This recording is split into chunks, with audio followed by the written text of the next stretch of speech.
안녕하세요. 신작을 매콤하게 파헤쳐보는 여기는 신작 떡볶이입니다. 오늘의 영화는 스티븐 스필버그 감독의 디스클로저 데이입니다. 안녕하세요. 외계인을 만난다면 좋아하는 노래를 공유하고 싶은 위브입니다.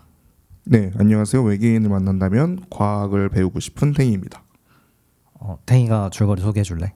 좋아요. 자, 북한의 내전으로 전 세계가 핵전쟁 위기에 처한 가운데 미국 정부의 정보보안 외주를 받은 업체 위덱스의 직원 다니엘은 자신이 지키던 정보를 빼돌려 도망칩니다. 위덱스와 미국 정부는 그런 다니엘을 쫓고 다니엘의 여자친구 제인을 납치하지만 다니엘은 정체 모를 기술로 기지를 발휘해 가까스로 탈출하죠. 한편 캔자스시티의 지방방송 기상캐스터 마가릿은 사람들의 생각이 읽히고 온갖 언어를 다 통달하는 알 수 없는 초능력이 생기고 둘은 각자의 방식으로 커다란 진실에 다가가기 시작합니다. 시네마에게 신작을 가이드해드립니다. 메뉴 추천 시간입니다. 영화 어떻게 봤는지 먼저 소감부터 얘기해볼까? 그럴까요? 나 같은 경우에는 좀 기대를 좀 한 편이었는데 혹시 영화 언제 봤어? 3일 전인가? 3일 전. 그러면 아직 따끈따끈한 상황이긴 하네.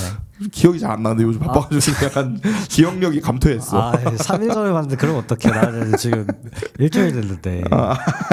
그래서 지금 좀 약간 정신이 좀 요즘 없는 상태여가지고 가볍게 얘기해봅시다. 그럽시다. 근데 이게 분명히 좋은 부분이 있었거든. 영화 괜찮은 부분이 분명히 있고 되게 대담한 부분도 있고 참 이렇게 나이가 많은 사람도 올해 80이라고 80 그러니까, 가까이 되셨다고 하셨는데 진짜 이게 그런 걸 생각하면 더더욱 좀 좋은 부분도 많이 있었지만 이 뒤로 갈수록 약간 좀 급하게 마무리되는 부분이 좀 있었고 약간 이게 좀 감당이 안 된다고 해야 될까? 약간 그러니까 원래 항상 내가 생각했을 때 스티븐 스필버그라는 감독이 갖고 있는 가장 큰 장점이 그 어떤 영화의 호흡을 끝까지 잘 유지하는 그러니까 뭐 예를 들어서 라이언 일병구하기라든지 뭐 이런 작품을 생각해 보면 그게 되게 좀 핵심이라고 생각했는데 물론 이제 아닌 작품도 없진 않았지만 근데 요번에는 그게 아닌 게 아닌 작품인. 이번에 안 걸렸다. 이번에 좀 안 걸렸던 것 같아. 그러니까 이게 이 사람이 유독 SF를 좋아하다 보니까 그치. SF로 가면 약간 뒤에 좀 급발진하는 경향이 좀 없지 않아 있는 것 같아서. 러닝타임 다 채웠네. 이제 시간 마무리하자. 맞아. 자 지금부터 설명해주니까 잘 들어. 약간 이런 느낌이 좀 있어가지고 그게 좀 아쉽긴 하더라고 나는. 맞아. 나도 탱이랑 좀 비슷하게 좋은 면도 있었고 아쉬운 면도 분명히 있었던 것 같고 나는 개인적으로는 스필버그 영화를 좋아하는 영화는 진짜 좋아하고 아쉬웠다고 생각하는 영화들은 진짜 뒤도 안 돌아볼 정도로 별로 안 좋아하는 영화들도 있는데 약간 그런 면에서 딱 진짜 애매하게 중간인 작품이었던 거고 디스클로저 데이는 좋은 면에서는 이따가서 얘기하겠지만 뭔가 장르적인 영화 특성으로서는 맞아. 오랜만에 좀 호쾌하게 볼 수 있는 장면들이 그치. 있었던 것 같고 특히 초반부가 진짜 좋았던 것 같아. 맞아. 초반에 끌고 가는 그 힘이 이런 서사 끌려가는구나라는 부분이 있었던 것 같고 근데 약간 설득력이 있었나? 그치. 이야기가 설득력이 있었나라는 측면에 있어서는 사실 좀 공감하기 어려운 측면들이 좀 있었어. 애매해지는 부분이 있었지. 그래서 그냥 영화 내주신 거에 감사하다라는 마음으로 그치. 봐야 되지 않을까. 그렇기도 해 사실. 그렇게 볼 수도 있어. 솔직히 충분히. 그리고 스필버그 영화를 좋아하는 사람들이 많은 편이니까 이제 그런 거 놓고 봤을 때는 신작이 나온 거에 대해서는 분명히 우리가 리스펙트 해야 되는 부분이 있는 것 같아. 뭐라고 해야 되지? 그러니까 이게 참 좀 복합적인 생각이 많이 드는 것 같은데 이게 분명히 또 각본도 딴 분이 쓰셨고 사실 스필버그 그렇게 많이 하는 편이니까 그럼에도 불구하고 이게 왜 이렇게 뒤터치가 왜 이렇게 됐을까라는 생각을 되게 많이 하게 되더라고. 그러니까 이게 약간 그런 것도 있는 것 같아. 이제 제임스 카메론도 그렇고 더 이상 눈치 보기 싫어서 이게 하다가 약간 아무의 눈치도 안 보다가 이게 그 기본적인 그런 것도 좀 잃어버린 거 아닌가라는 생각이 솔직히 좀 들기도 했고. 맞아. 그런 감각적인 측면이 좀 자기가 원하는 이미지로 달리려다 보니까 그 나머지 상황들을 다 맞춰버리는 경향이 좀 있었던 것 같아서. 그러니까 그게 내가 보기엔 그 경계선에 있는 게 AI 같거든. 그러니까 AI의 그 마지막 장면이 사실 그때 영화 나왔을 때도 이게 뭐냐 마지막이 그런 얘기가 좀 있었지만 그래도 그 좀 허용범위 안에 있는 그 환상적인 그 느낌의 허용범위 안에 있는 느낌이었는데 이거는 이제 그 중간중간에 고리가 빠진 부분이 좀 있었어가지고 그게 좀 못내 아쉽더라고. 그냥 외계인 영화 하고 싶었던 것 같아. 맞아. 미지와의 조를 좀 마무리를 하고 싶으셨던 게 아닌가. 그래서 좀 그게 좀 아쉽더라고.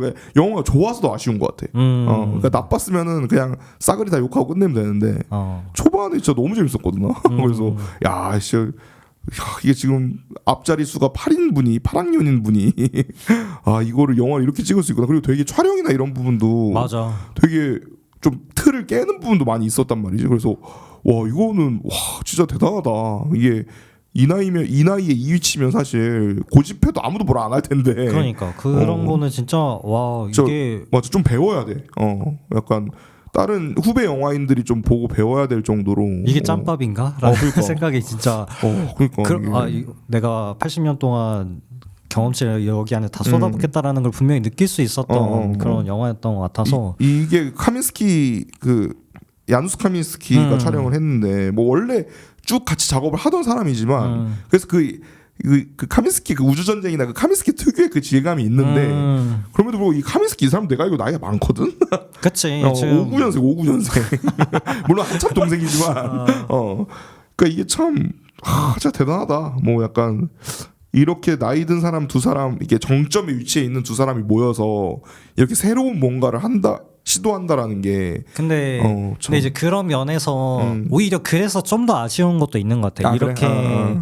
그 우리가 명성만 들으면 되게 드림팀이라고 불릴 수 있는 존 윌리엄스도 음악 감독도 마찬가지고 뭔가 대단한 결과물을 오랜만에 낼 수 있겠다라는 조합이었는데 이제 그거에 대한 결과물이 약간 아쉽다라는 묘해졌지. 그런 부분이 있어서 그렇다고 뭐 망작이라고 질타받을 작품까지는 아닌 것 같고 그냥 무난하게 볼 수 있는 이제 스필버그라서 조금 더 아쉬운 측면이 있는 것 같아. 그치 그 이름값이 생각을 하니까 이제 그래서 나는 그 관람정 가이드로 스필버그의 절반만 기대하면 러닝타임의 마음이 편하다라고 얘기하고 싶은데 그러니까 뭔가 장르 영화로서 그냥 그런 영화적인 재미를 만끽하고 싶다라고 한다면 거기서는 성공할 수 있다. 근데 그 외적인 것들까지 여기 이 영화에서 뭔가 다 채워가겠다라고 했을 때는 조금 보는 사람에 따라서는 좀 아쉬울 수도 있다.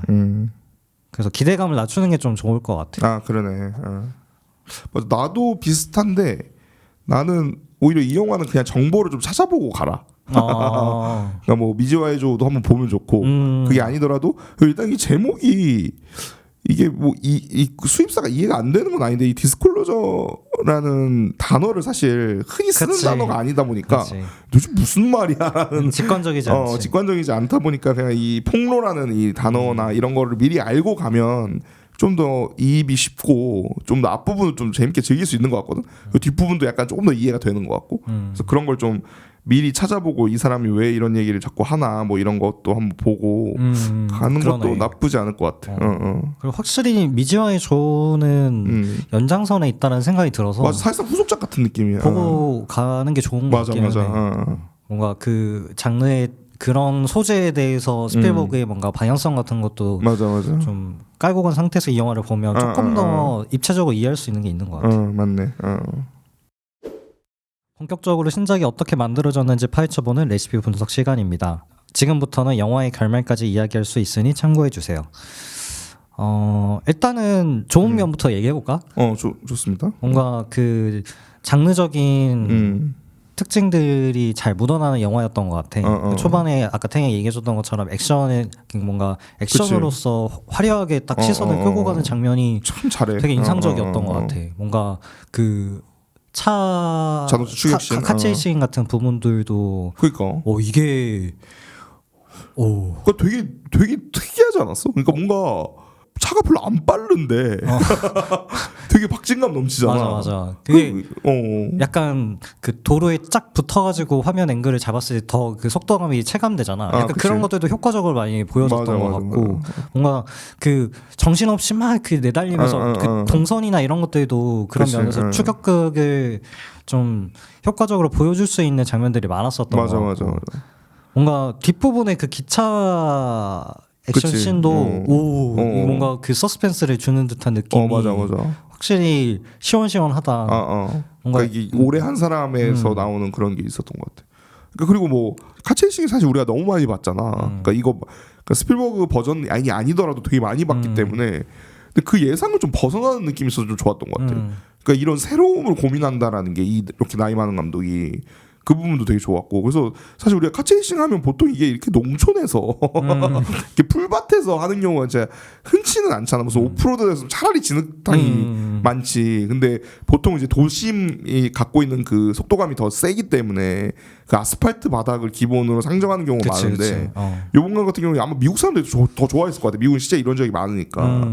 이건 뭐 우리로 치면 약간 어디 뭐 해남 뭐 이런 데서 약간 경주한 느낌인데 약간 뭐 그런 농촌 막 이런 뭐 밀밭에서 막 벼밭에서 지금 레이싱하는 느낌을 줬잖아. 그 집에서 탈출할 때. 약간 목장 이런 데서 갑자기 차가 난데없이 들어와가지고. 근데 이게 사실 이 속도감이라는 게 좀 딥한 얘기일 수도 있지만 이 결국 이 배경이 움직이는 거를 인식해야 그치. 그게 빠르다고 인식을 하기 때문에 그래서 도심을 많이 찍는 거거든. 왜냐면 도심은 건물들이 다 세워져 있잖아. 그럼 확 지나가는 듯한 체감이 되니까. 그런데 이거는 그게 되게 악조건임에도 불구하고 그래서 내가 보기엔 일부러 막 그 조금 약간 억지 설정이더라도 그 다니엘 켈러가 뭐 이렇게 집을 뚫고 들어간다든지 일부러 이제 어떤 장애물을 부딪혀서 뭔가 깨지고 터지는 걸 일부러 막 많이 설정을 했다고 생각을 했거든.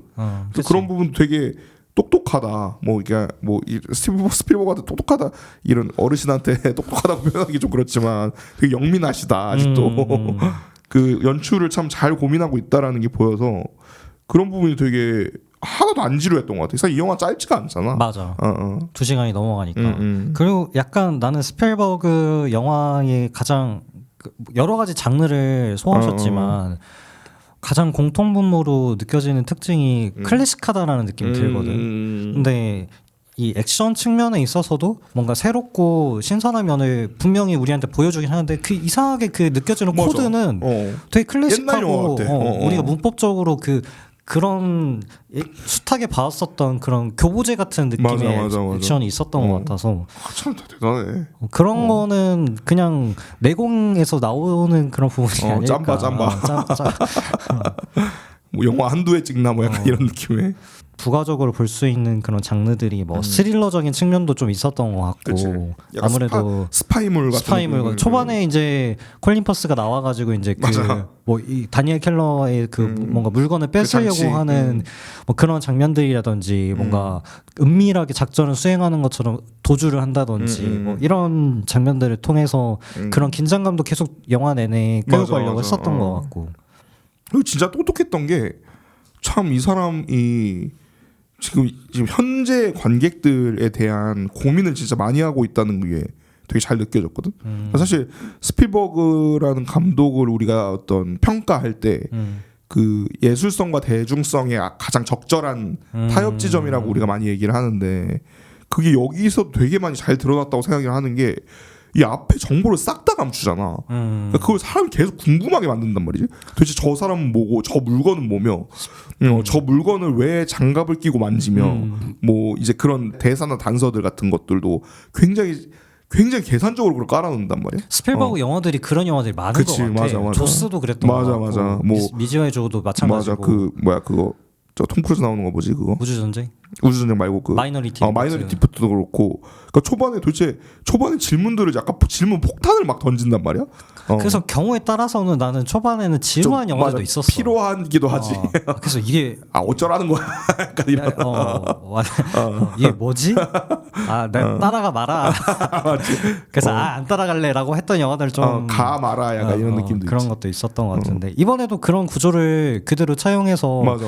어찌 보면 이 거대한 음모론을 파헤치고 그거를 진실을 폭로하겠다라는 그 스토리 라인을 어찌 보면 다니엘 켈러와 마가렛이라는 그 캐릭터를 통해서 그들의 시선으로 체감하고 따라가도록 하는 그런 구조를 이번에도 보여줬던 것 같아. 그러니까 그 아까 위브가 말했던 고전적이라고 얘기를 했던 게 그게 단순히 카메라 앵글이나 이 아이맥스 필름도 찍은 것 같은데 아무래도 질감 봤을 때는 그 느낌만이 아니라 이 이야기 구조에서도 그런 것 같거든. 그러니까 이게 그 철저하게 그 극장을 위한 영화인 거지. 그러니까 지금 아까 위브 얘기한 대로 이거 요즘 넷플릭스에서 이렇게 했다가는 바로 뒤로 가기가 돼버리니까 그 약간 그 비유하면 약간 그런 것 같아. 그러니까 장을 잔뜩 봐서 어디 대형마트 가가지고 장을 잔뜩 봐서 냉장고를 1막 내내 채워 넣고 그걸 뒤에 가면서 하나하나씩 꺼내서 쓰는 것 같은 느낌이 들었거든. 이게 참 고전적인 산막 구조인데 1막에서 세팅을 다 해놓는. 근데 참 그게 참 매력적이었어. 근데 그러면서도 그 1막이 재미없는 게 아니라 난 그 클럽이었나 그 처음에 그 둘이 프로레슬링. 막 프로레슬링 뒷골목. 그 씬도 난 정말. 되게 진짜 이 감독이 존경받는 이유. 그러니까 이건 진짜 아까 얘기한 대로 약간 교과서 같은 느낌이었거든. 그치. 그러니까 그 뻔한 장면을 어떻게든 재밌게 만들려고 왜냐면 거기서 정보를 주진 않을 거니까 그 정보를 밝혀주진 않을 거니까 그 구도랑 사람 그 인물들 표정이랑 이런 어떤 샷의 모양 뭐 이런 걸 만들려고 엄청 노력한 게 보이더라고. 그래서 그런 것도 진짜 재밌었고. 그리고 뭔가 상상력적인 측면에 있어서도 뭔가 해볼 수 있는 시도들을 다양하게 해봤다라고 느껴지는 게 그러니까 그냥 그 평면적인 그런 장치들만 존재하는 게 아니라 어찌 보면 SF적인 요소들도 가미가 된 작품이다 보니까 그 왜 마이너리티 리포트도 결국에는 예언자들이 그 물 안에서 이렇게 사건을 예측하는 그런 것들이 되게 신선한 설정으로 들어가 있잖아. 근데 계속 감춰지다가 나중에 나오지. 여기서도 뭔가 그 콜린 퍼스가 손에 그 막대기를 쥐고 그 제인이라는 캐릭터의 정신을 서로 동기화하면서 컨트롤할 수 있는 그런 능력을 얻게 되는 것처럼 보이잖아. 그 장면도. 그 같은 돌을 이제 마그럿이 들었을 때는 뭔가 그 투명해진다든지 약간 이런 초능력을 보여준다라는 측면은 그러니까 그 정신 지배하는 건 약간 엑스맨의 찰스 교수 같다는 생각도 들었어. 찰스 이그제비의 교수인데라는 생각도 좀 들고 그래서 되게 디테일한 부분에 있어서 설정들을 다양하게 넣어놨다는 생각이 들더라고. 그러니까 다들 어디서 본 듯한 장면인데 이 조합이나 장치적인 연출을 잘하니까 그치. 또 새롭게 느껴지는 거지. 그런 것도 참 이 어떤 스피버그를 얘기했던 그 장르 영화의 대표적인 감독으로 얘기를 하는 그게 참 여기서도 되게 그런 능력이 10분 발휘되는 느낌이라 그거 너무 재밌었던 것 같아. 그 고구마 같이 생긴 그 삶은 고구마처럼 생긴 그거 하나 들고 사실 이게 되게 그러니까 이게 연출을 이렇게 잘해서 이게 괜찮은 거지. 이게 잘못하면 굉장히 유치해. 이거 약간 벡터맨이거든. 이거 잘못하면은 사실 난 좀 유치했어. 그래? 거기까지하면 유치하지 사실. 유치해 그랬는데. 그러니까 이게 결국은 이 영화가 말하고 싶은 거는 어떻게 보면 약간 컨택트랑 비슷하단 말이야. 얼라이벌이랑. 그러니까 여기서 컨택트가 들어와 버리네. 그러니까 이게 그런 결론을 내놓고 그 과정까지 어떻게 갈지를 물론 이제 완벽하게 잘 됐느냐라는 평가는 차치하고 그걸 어떻게 사람들한테 재밌게 전달할지를 엄청 치열하게 고민한 느낌이어서 그래서 그런 유치한 연출 같은 게 나왔던 거지. 그러니까 그런 거를 탱이 말한 것처럼 뭔가 뭐 액션이라든지 스릴러라든지 이런 장르적인 것들을 복합적으로 다 구성해 놓고 이게 전체적인 영화 흐름 안에서 튀지 않게 좀 매끄럽게 연결될 수 있도록 가져가는 거는 스필버그가 그만큼 매듭을 잘 지었기 때문이라고 생각이 들어. 그리고 그런 거에 대해서는 뭐 의심의 여지가 없었고 이제까지 보여줬던 영화로서는 그래서 이번 영화에서도 뭐 그런 얘기가 있더라고. 그 이동진이 얘기한 거, 그러니까 스필버그의 결산판이다라는 얘기를 했었는데 그런 거 치면은 기존에 스필버그가 보여줬던 다양한 영화들, 우리가 필모그래피 하면 떠오르는 그 수많은 영화들을 이 영화에서 찾아볼 수 있는 것 같기도 해.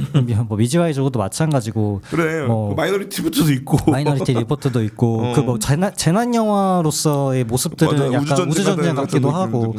여기 이런 측면에서 약간 AI 같기도 하고. AI 같기도 하고. 마지막 장면 약간 AI 같잖아. 뭐 E.T.도 등장하기도 하니까. 나이는 E.T. 그러네. 그것도 맞는 말. 근데 결산 치고 좀 아쉽긴 하다. 결산 안 한 걸로 할게. 아직 좀 남아 있다고. 그 연말 시상식 스타일의 결산 같아서 이게 깔끔한 이거 자체로 좋은 결산이어야 되는데 그건 좀 근데 뭐 내가 보기에는 건강하셔가지고 또 찍으실 것 같아서. 뭐 난 촬영 얘기를 잠깐 좀 하고 싶은 건 뭐냐면 뭐 딴 건 뭐 다 뭐 워낙 그 둘이 쿵짝이 잘 맞는 사람들이어가지고 뭐 그렇게 생각이 들었는데 내가 제일 많이 놀라고 기억이 나서 안 잊혀지는 거는 다니엘 켈러랑 그 마가릿이랑 같이 차를 타고 도망가는 장면이 있는데 그 장면에서 카메라가 360도 도는 장면이 있거든. 아 그랬나?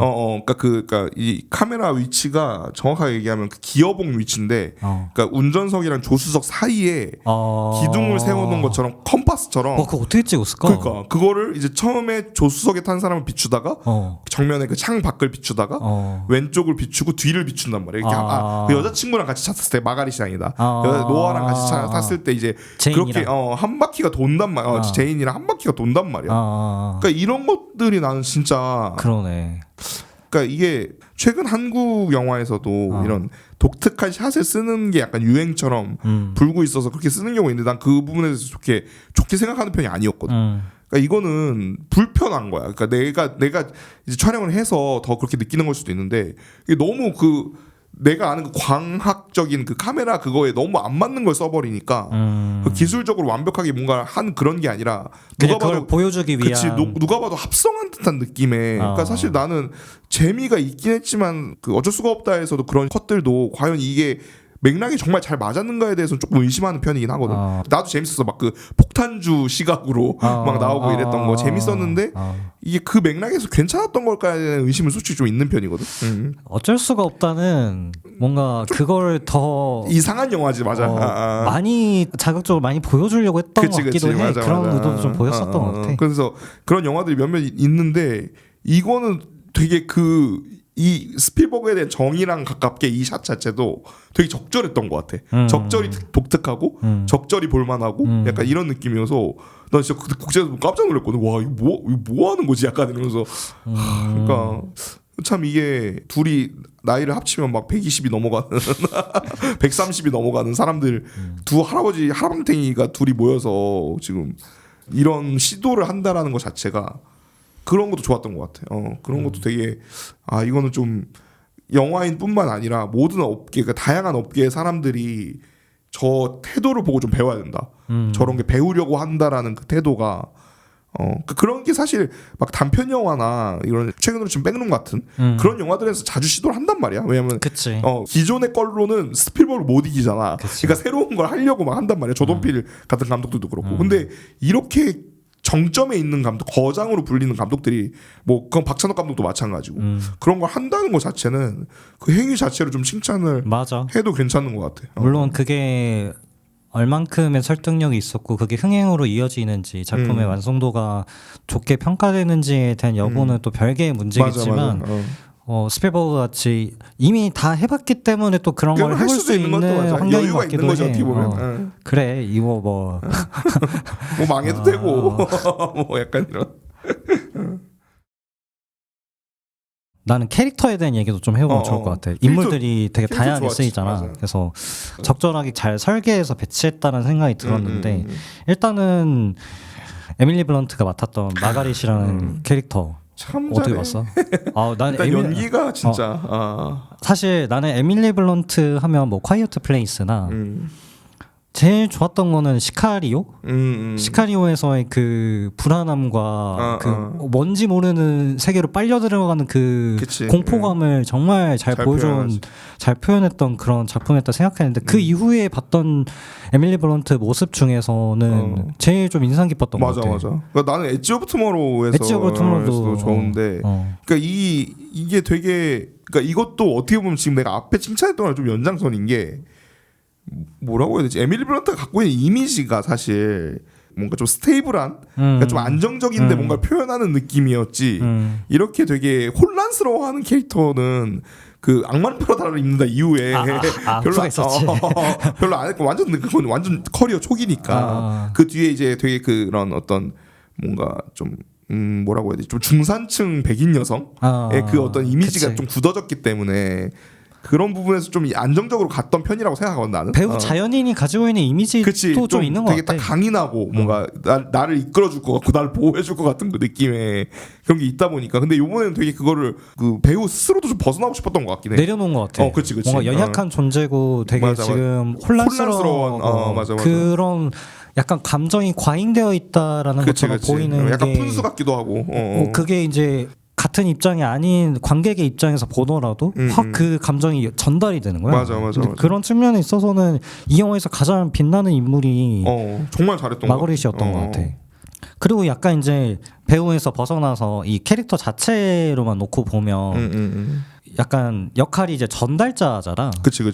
그 외계인들의 메시지나 이런 것들을 전달하는 그런 역할을 수행을 하다 보니까 직업적인 특성으로서도 기상캐스터로 설정을 해놓은 것도 뭔가 그런 메신저의 역할을 수행함에 있어서 되게 절묘했다는 생각이 좀 들었던 것 같고 그게 비단 직업적인 부분뿐만이 아니라 그 캐릭터가 가지고 있었던 전사나 이런 것들을 고려했을 때 이 캐릭터가 왜 이런 메시지를 전달하고자 하는지에 대한 그 지금 왜 이런 혼란스러움을 겪는지 막 이런 것들이 좀 유기적으로 연결되면서 마지막에 이 사람의 앵글로 끝나잖아. 그치. 거기까지 좀 연결되는 설계를 해놨다는 측면이 좀 인상 깊었던 것 같아. 맞아. 이것도 진짜 사실 되게 특이해. 보통 이게 이렇게 더블 주인공을 가는 경우에는 되게 전형적으로 간단 말이야. 왜냐면 더블 주인공을 가는 것 자체가 이미 이상해.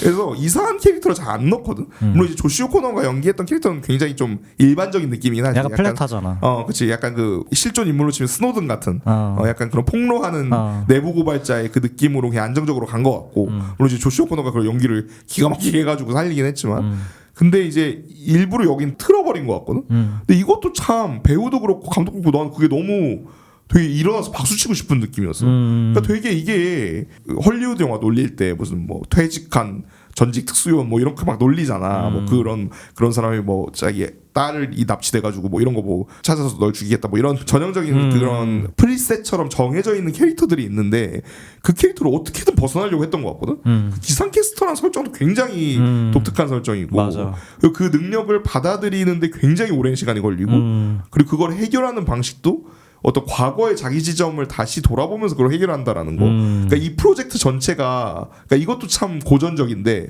이 프로젝트가 앞에 집을 짓는 모습을 계속 백으로 보여주잖아. 그 도밍고 배우가 했던 휴고가 이제 무슨 프로젝트인지 모르지만 되게 엄청난 프로젝트를 하고 있는데 나는 뭐 어디 촬영 간 줄 알았어. 이게 현재 자기를 투영하는 스필버그 스스로를 투영한 캐릭터인가 막 이러면서 근데 이제 그게 이제 그 과거를 다시 떠올리게 하는 시작으로 돌아가게 하려고 한다는 그 설정 자체도 굉장히 독특하게 느껴졌거든 나는. 그래서 그 부분이 캐릭터를 종합적으로 살린 것 같아. 그게 너무 억지스러웠거나 너무 이상했으면 그 뒷부분에서 같이 무너져 버렸을 텐데 거기 그 마가렛이라는 캐릭터를 위한 무대를 짜는 거였잖아. 그치. 보면 그거에 확 거기에 등장했을 때 이제 주인공으로서 반짝반짝한 능력들을 보여주고 그 인물을 이해할 수 있는 장면들이 좀 비중 있게 다뤄지면서 맞아. 확실히 그 장면에서 좀 인상 깊었던 것 같아. 그리고 그게 이제 그냥 어떤 저 새로운 영화 찍습니다라는 그걸 뽐내기 위해서가 아니라 이 영화 자체가 갖고 있는 메시지하고 다 있는 것 같고 내 생각에 저널리즘에 대한 메시지도 있지만 뭔가 발에 치일 것 같은 그렇게 대단하지 않은 존재가 오히려 언어나 소통이라는 도구를 통해서 엄청난 일들을 해낼 수 있다라는 얼라이벌처럼 언어가 바뀌면서 그 생각의 틀이 바뀐다라는 거를 이게 전달한 것 같기도 하거든. 이 영화 자체가 그 마가릿이라는 인물을 통해서 그런 부분에서도 너무 깔끔해서 쿵짝이 너무 잘 약간 되게 완벽한 오케스트라를 보는 느낌이었어. 그러니까 마가릿에 한해서는 뒷부분이 아쉬운 부분이 있었지만 마가렛이 마지막에 보도를 하고 마지막에 그 말을 듣고 전달하면서 끝나는 그 엔딩까지 되게 잘 정돈된 교향곡을 듣는 것 같은. 그거를 그 전달자라는 그 프레임 안에서 서사의 프레임 안에서 이거를 에밀리 블런트가 굉장히 캐릭터를 잘 소화했던 게 나는 되게 좋았었던 것 같아. 이 영화에서 제일 좋았던 부분이 난 사실 에밀리 블런트였어. 내가 보면 승리자는 에밀리 블런트. 하나 얻어가네? 내가 보기에는 주가가 더 오를 거야 아마 이것 때문에. 그리고 이제 더블 주인공 얘기했으니까 다니엘 켈러 역할도 얘기해봐야 될 것 같은데 약간 이거는 나는 좀 일부러 평면적으로 캐릭터의 역할을 좀 한정했다고 생각이 들었고 이 캐릭터는 약간 일종의 프로메테우스 같은 역할을 부여했다고 생각했어요. 인간들한테 각성을 일으키겠다. 불을 갖다 주는 뭔가 그러면서 이제 이걸 다 폭로해버리는 주체로서 다니엘 켈러라는 캐릭터를 넣었던 거잖아. 이제 그런 면에서는 나는 좀 아쉬운 면도 있었는데 어쨌든 이 인물이 잠깐 대사로 언급되는 측면으로 봤을 때는 공감 능력이 떨어지고 이제 그런 부분에 있어서 어떤 수학적인 능력만 굉장히 고도화되어 있는 인물이라서 맞아. 겪을 수밖에 없는 그런 개인적인 갈등이 있고 이거를 이 작품에서 설명하고자 하는 그 메시지를 폭로하는 게 적절하다, 바람직하다라는 거를 위해서 이 캐릭터를 활용했다라는 측면에서는 정리된 느낌이랑 무슨 말하려는지는 알겠다라는 측면이 있었던 것 같아. 그렇지. 근데 이게 주인공이 두 명이지만 약간 마거릿에 더 집중하는 느낌이 있다 보니까 여기서 좀 흔들리는 게 있었지. 그러니까 도대체 쟤는 왜 옆에 있는 걸까가 사실 후반부터 좀 의문이긴 했거든. 그러니까 앞에 역할은 알겠어. 앞에는 그 이제 정보를 훔치는 아주 중요한 역할이니까. 퇴장시키는 타이밍을 까먹으신 거지. 맞아. 그러니까 이게 같은 감독은 아니지만 엣지 오브 투모로우 케이스를 보면 이 주인공이 완전히 뒤바뀐단 말이야. 그러니까 초반에 그게 톰 크루즈가 주인공인 것 같지만 사실상 이 일을 계속 그 여자가 해결하잖아. 그러다가 그 여자가 죽음이 정해져 있다는 걸 알게 되고 그 다음부터 톰 크루즈가 본격적으로 이끌어가는 그 구조였던 것처럼 여기도 그런 걸 이제 계산을 하신 것 같은데 뭔가 좀 흔들린 것 같아. 약간 집중이 좀 안 돼. 거기다 또 조시 오코노가 연기한 켈러라는 캐릭터 옆에 또 제인까지 붙어 있다 보니까 이게 이 비중 자체가 좀 어디를 봐야 되는 건가 막 이런 이런 게 그런 부분은 있었어. 그래서 이게 삐그덕대기 시작하니까 후반부가 약간 힘이 빠졌던 게 아닐까.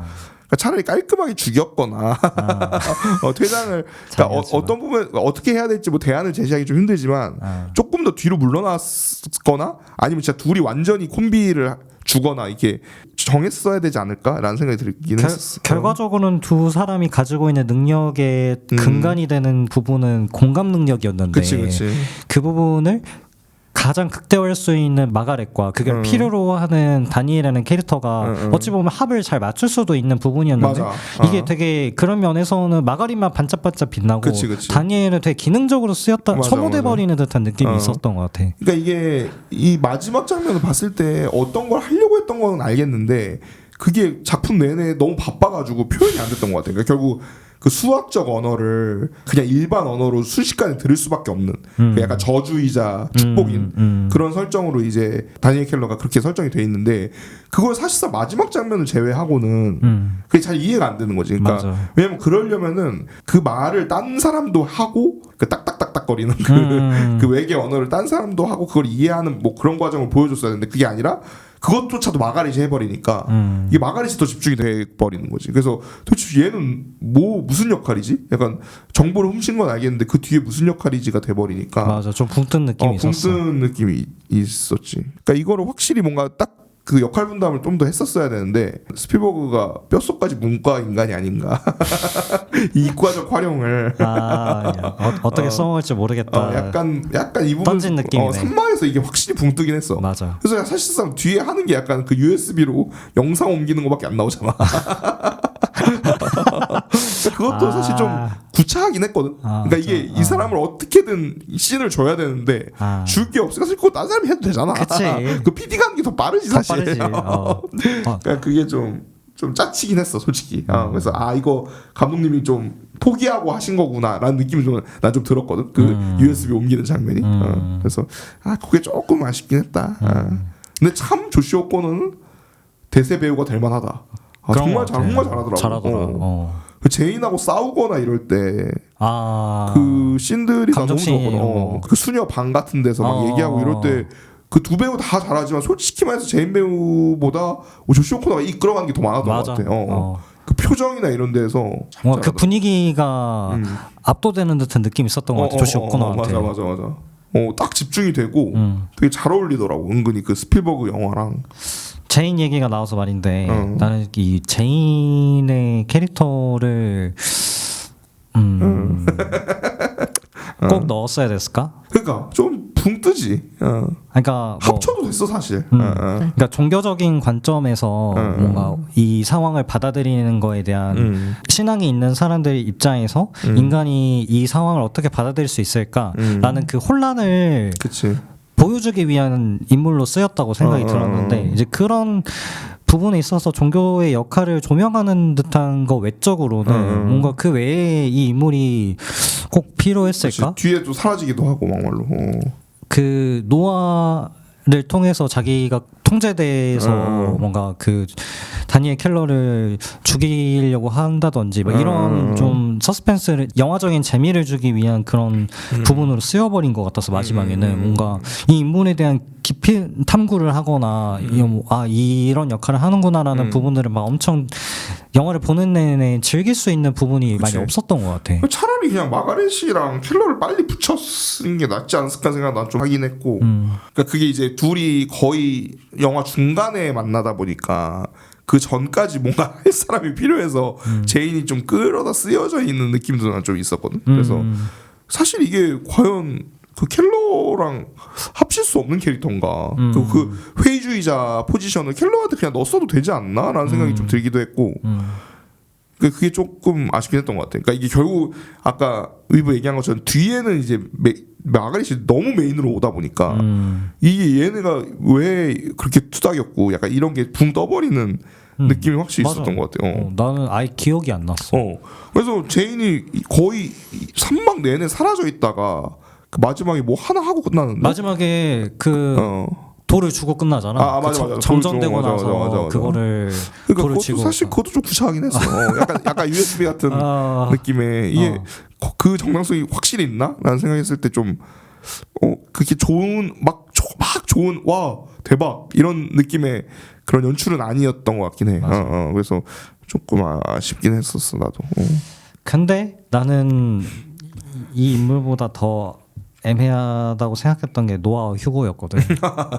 와 이거는 내가 어떻게 봐야 되지? 약간 이런 생각이 들었는데 어찌 보면 노아와 휴고를 완전 필두로 한 그런 집단을 묘사를 하는 거죠. 그 집단의 대조를 그리고 있는 영화잖아. 그래서 진실 앞에서 노아는 통제해야 된다라는 주의인 거고 휴고는 이거를 폭로해야 된다, 진실을 공유해야 된다라는 입장인 건데 이제 그런 면에서는 세팅 자체는 되게 좋다고 생각했어. 맞아, 뻔해도.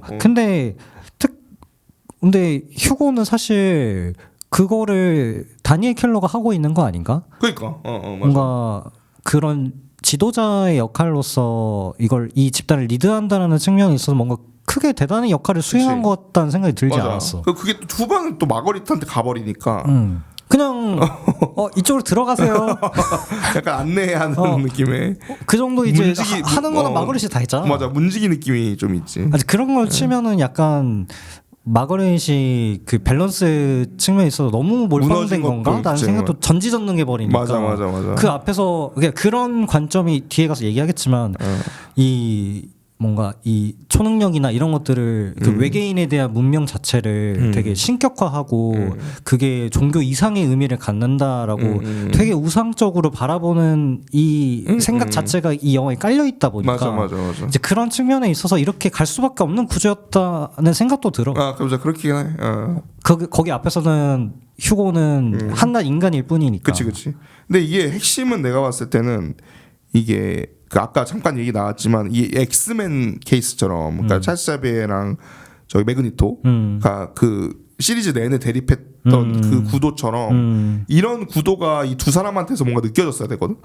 그래서 마지막에 화해를 할 때 그 별로 안 좋아한다고 했지만 그 데이즈 오브 퓨처 패스트에서 둘이 악수하는 장면처럼 그 임팩트가 딱 있었어야 이 영화가 마무리가 이 활용점이 됐을 텐데 전혀 그런 느낌이 거기서 아니었어. 그냥 콜린 퍼스가 되게 이상하게 그게 사실 이 영화의 제일 큰 문제지 사실. 난 진짜 이해가 안 됐어. 그러니까, 아니 마치 수단과 방법을 가리지 않고 그러니까 다 죽일 것처럼 진실만은 폭로해서는 안 돼. 진짜 거기에 문제의식을 갖고 모든 걸 다 쏟아붓는 사람처럼 보였는데 갑자기 그냥 그래 돌 갖다 줘. 약간 이렇게 돼버리는 듯한 느낌이 들어서 거기서 사실 냉정하게 얘기하면 콜린 퍼스가 죽어야 돼. 그러니까 그거를 막으려다가 죽거나 완전히 리타이어 되는 묘사가 있어야 되는데 그냥 거기서 갑자기 앉아서 구경하잖아. 그러니까 나 그게 진짜 너무 이해가 안 됐어. 이거는 콜린 퍼스도 막 얘기했을 것 같은데 감독님 이거 좀 이상해요. 그러니까 왜냐면 콜린 퍼스가 되게 앞에 잘했잖아. 그래서 그게 되게 할 수 있는 방법이 되게 많았을 것 같거든. 그러니까 예를 들어서 그 중간에 그 돌을 이용해서 둘이 대화하는 장면 있잖아. 그걸 차라리 그 뒤로 빼던가. 어차피 그게 그 진짜 대화하는 게 아니니까.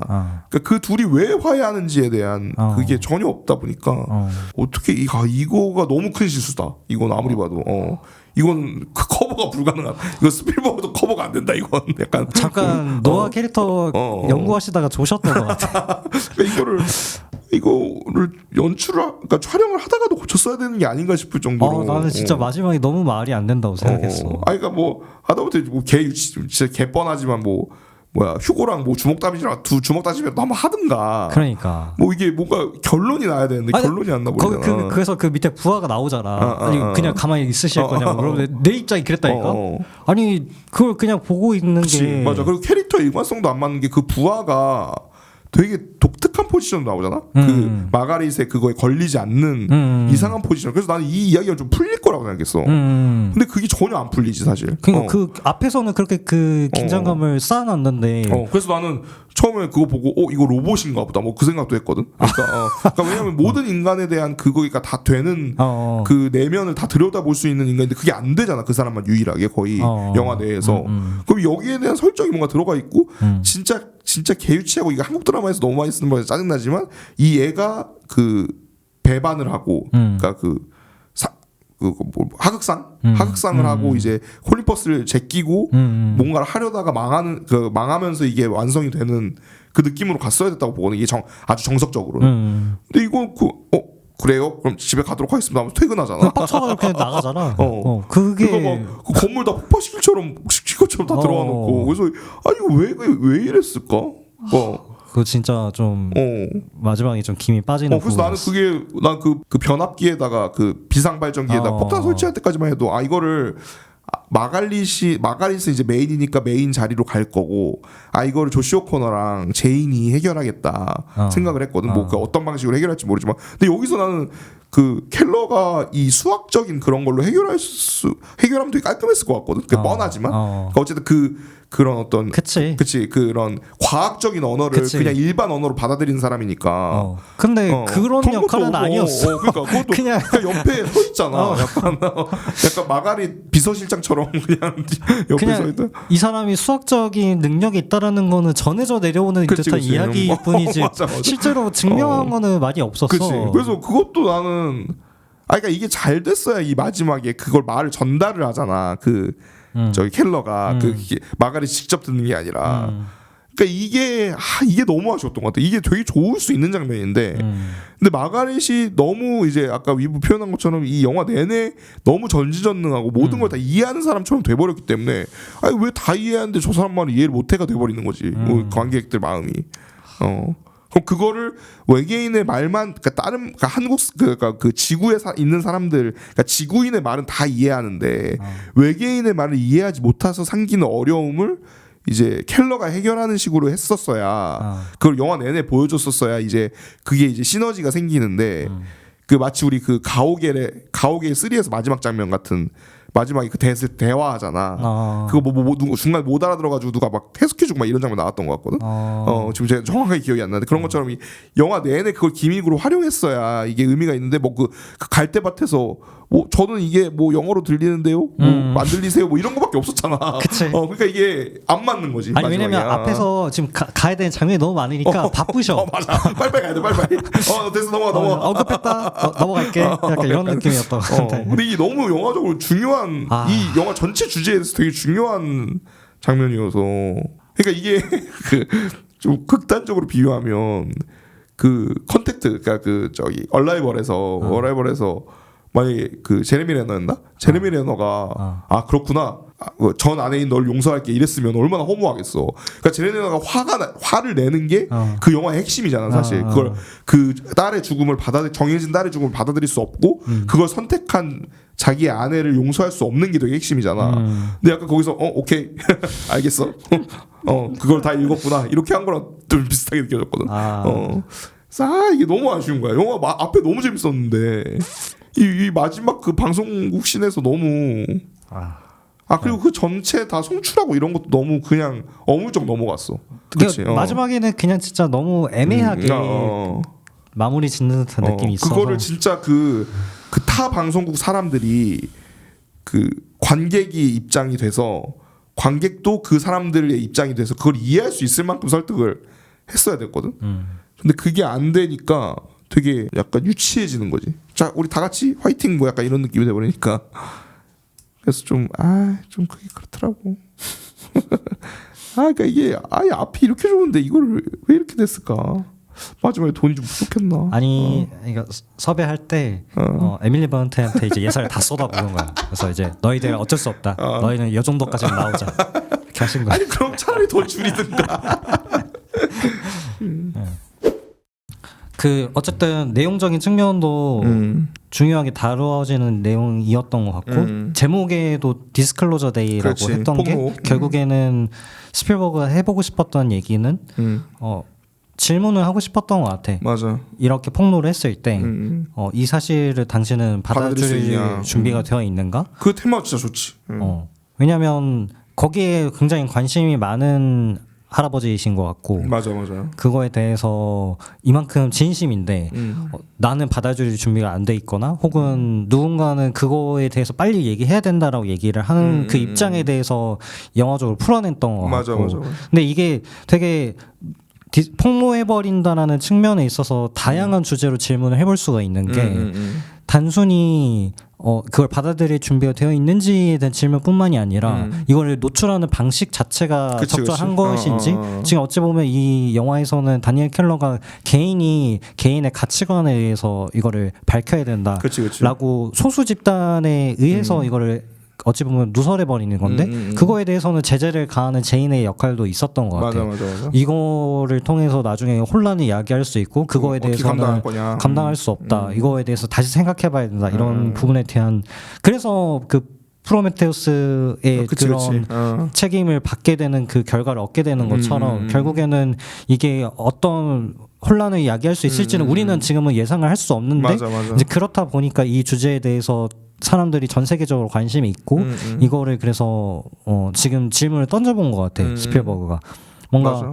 근데 나는 이게 그 영화적으로 좋았었던 부분은 더 나아갔을 때 내가 좀 철학적인 주제까지 넘어간다면 내가 지금 보고 있는 현실이 실제로 현실인가? 라는 질문까지도 해볼 수 있는 것 같아요. 약간 매트릭스처럼 내가 살고 있는 공간이 가상 공간인지 아니면 외계인들이 실제로 침투해 있는 공간이어서 뭔가 동물들의 모습으로 변해 있는 건 아닌지 뭐 이런 질문들도 해볼 수 있을 것 같은데 그걸 초반에 암시했던 장면이 그 프로레슬링 장면이라고 나는 생각을 했던 것 같아요. 프로레슬링도 어찌 보면 짜여진 각본에 의해서 움직이는 거다 보니까 스포츠가 아니다 보니까 이제 우리가 보는 게 누군가의 승패가 보이는 것처럼 보이지만 맞아. 실제로 뒷면에서는 그렇지 않은 거를 작동 원리를 보여주는 거잖아. 이제 그 작동 원리를 봐야 된다라는 거에 대한 질문도 했던 것 같아서 이제 그런 주제적인 측면은 되게 좋았던 것 같아요. 그러니까 이게 되게 좀 성숙한 할아버지가 되게 예의 있게 얘기하는 느낌이 좀 들어서 그것도 되게 좋았던 것 같아요. 그리고 워낙 지금이 막 AI 관련해서도 굉장히 말이 많고 그리고 음모론 뭐 미국의 어떤 유구한 역사에서 계속 따라왔던 부분이지만 이 태도가 되게 좋았던 게 어떻게 보면 약간 좀 꼰대 같은 느낌도 있는데 좋은 의미의 꼰대 같은 느낌도 있는 게 그걸 그냥 다 세상이 거짓말이고 밝혀내야 된다라는 개념이 아니라 그 근간에 갖고 있는 어떤 그러니까 그걸 폭로해야 된다는 입장의 사람들의 생각 자체가 굉장히 그 원칙적이지. 그러니까 그게 되게 좋았던 것 같아. 그러니까 결국 이들이 그러니까 여기 이 영화 안에서 묘사된 그걸 밝혀야 된다라고 가장 먼저 얘기했던 건 그것이 설령 인간이 아니더라도 인간이 아닌 존재더라도 그거를 어떤 특정 인간의 이익을 위해서 괴롭히고 뭐 고문을 하고 이런 거를 볼 수 없었기 때문에 한다라는 이 개념 자체가 굉장히 고전적이고 되게 원칙적인 부분이어서 난 이게 되게 좋았거든. 그러니까 그런 지금 전 세계적으로 지금 이제 극우가 바람이 막 불고 있는데 그런 사람들이 얘기하는 폭로는 그걸 기반으로 하고 있지 않다라는 걸 되게 애들로서 비판하는 것 같기도 했거든. 그래서 그런 부분도 난 되게 품격이 있었어. 되게 좋은 어른이 얘기하는 듯한 그 느낌이 들어서 그 단순히 세상아 다 망해라 하고 폭로하는 게 아니라 어떤 인간에 대한 믿음과 어떤 인권에 대한 기본적인 개념과 이런 걸 바탕을 두고 하고 있는 거라는 느낌이 들어서 그게 참 이게 대단하더라고. 그러니까 이게 외계인의 이야기를 하면서 인권에 대한 이야기를 한다라는 게 되게 아이러니하잖아. 그 사람들이 인간이 아닌데 약간 이런 그 철학적인 질문을 막 던지는 거지. 그래서 그 고문 장면 같은 거 진짜 되게 사람 고문하듯이 찍었잖아. 맞아. 그리고 되게 효과적으로 잔인하게 찍었어. 약간 연민을 느끼게 만드는 듯한 장면으로 묘사를 했지. 우리가 외계인 하면 떠올리는 그 모습이 사실 이입하기에 그렇게 적당한 모습이 아닌데도 불구하고 그 행동들로 이입할 수 있게 그 괴로움을 이해할 수 있게끔 되게 적절하게 잘 잘랐지 그 편집점을. 근데 이제 그 질문에 대한 나의 답을 생각을 해보니 그런 고민해봐. 그러니까 뭐 이런 외계 생명체가 존재한다는 사실이 폭로됐을 때 나는 받아들일 준비가 되어 있는지라고 생각해보니 나는 받아들일 준비가 되어 있는 것 같아요. 그러니까 되게 아닐 것처럼 얘기하더니 아니 그러니까 영화에서는 약간 그 상황이 지금 핵폭탄 전쟁이 일어나기 직전인데 갑자기 뉴스 앵커가 속보가 들어왔습니다라고 말하면서 이제 외계인이 사실 존재했다, 이 정보를 기밀 누출한다 이렇게 얘기를 하면서 울먹거리잖아. 그치. 그리고 이제 뭔가 다 재난인 것처럼 막 아수라장이 되고 사람들이 다 멈춰버리고 이게 뭐야? 약간 길 가다가 핸드폰 쳐다보고 있고 막 이런 장면으로 묘사가 되는데. 진짜 그럴까? 라는 생각, 난 공감이 너무 안 돼서 그런 게. 그러네 오히려. 그냥 뭐. 그래 외계인 있었겠지. 근데 미안한데 북한 소식 좀 다시 전해주세요. 약간 이럴 수도 있고 사람들. 그러니까 지금 내 현실이 더 긴박하고 더 드라마틱한데 지금 난 그런 면에서 너무 좀 시대착오적인. 맞아. 생각을 하신 건 아닌가? 그러니까 이게 내가 보기에 이게 솔직히 이거 되게 위험한 말, 이게 고소당할 수도 있는데 내가 보기에 이게 약간 컨택트에 영향을 받으신 것 같거든 내 생각에. 왜 되게 비슷해 그 마지막 설정이. 언어적인거나 그런 것도. 그리고 그 전쟁 위기라는 부분도 되게 비슷하고. 근데 컨택트 같은 경우는 그거를 그 언어, 그러니까 그 주인공이 갖고 있던 그런 개인적 문제와 그 언어적인 문제를 잘 결합시켜서 그 개인적 사연과 거시적인 사건을 잘 결합시켜서 그걸 언어를 이해하는 게 서로를 이해하는데 되게 중요하고 그걸 생각이 바뀌는 거구나라는 걸 잘 전달이 됐다면 이거는 마지막에 또 그 멘트도 안 나오잖아. 그러니까 이게 붕 떠버린 거지. 그래서 뭐 전쟁 한 거야 안 한 거야 뭐 약간 이렇게 그 외계인의 어떤 능력을 부여받은 마가릿이 굉장히 빠른 소통을 하잖아.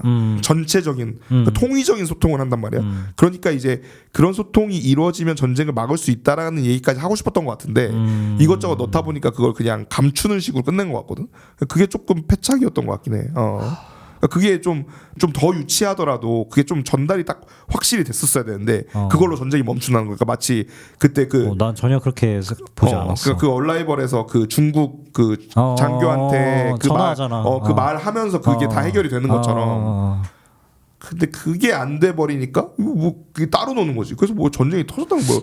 컨텐츠에서 그리고 그거를 막 장면으로 보여주지 않았어. 그냥 대사로 되게 담백하게 얘기했기 때문에 그 작품 내내 보여줬던 그 정서로 이해가 되지. 그러니까 그 톤 앤 매너는 가져가면서 결말까지 챙길 수 있었던 부분이었는데 이 영화는 마지막에 진짜 붕 뜬다는 쯤에 있어서 좀 애매했던 것 같고 공감도 사실 잘 안 됐고 설득력이 많이 떨어졌던 게 아쉬웠고 특히나 나는 좀 영화 보는 내내 이게 왜 그 외계인이라는 존재를 뭔가 아까도 얘기했지만 뭐 뭔가 다 신보다 더 높은 존재로 막 받아들이고 그치. 막 거기서 종교적인 내 신앙심이 붕괴되는 거에 대한 혼란을 사람들이 맞아. 보이잖아. 내가 신앙이 없어서 그런지 모르겠지만 그게 그 정도의 뭔가 맞아. 그것도 연결고리가 없어.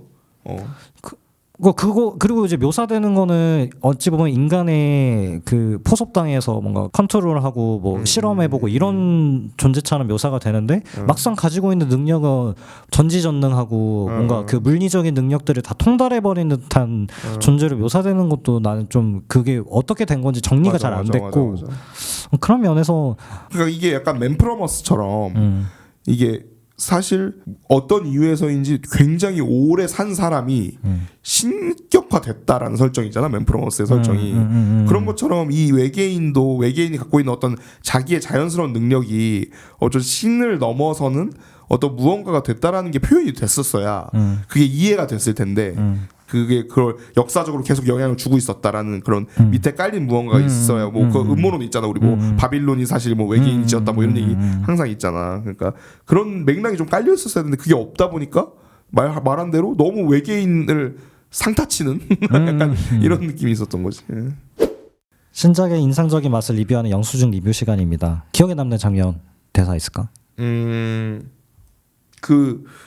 그 장면이 좋진 않았는데 기억이 오래 남았던 게 그 기지를 탈출할 때 그 사람들의 그 사연이나 이런 걸로 계속 변하는 그 장면 있잖아. 그 약간 그 인사이드 아웃이 아니라 그 우리나라 영화 뭐지 그 사람 계속 바뀌는 거 그 뷰티 인사이드. 뷰티 인사이드 같은 느낌도 좀 들었고 그 장면이 좋진 않았거든. 나도 좋진 않았는데 이것도 스필버그가 연출 워낙 잘하는 사람이라 조금만 더 신경 썼으면 좋았겠다는 느낌이 들어서 약간 그런 아쉬움이 섞여서 좀 인상적이었던 거야. 유치하긴 했어. 맞아. 그러니까 그걸 좀 진짜 잘했으면 진짜 좋았을 것 같거든.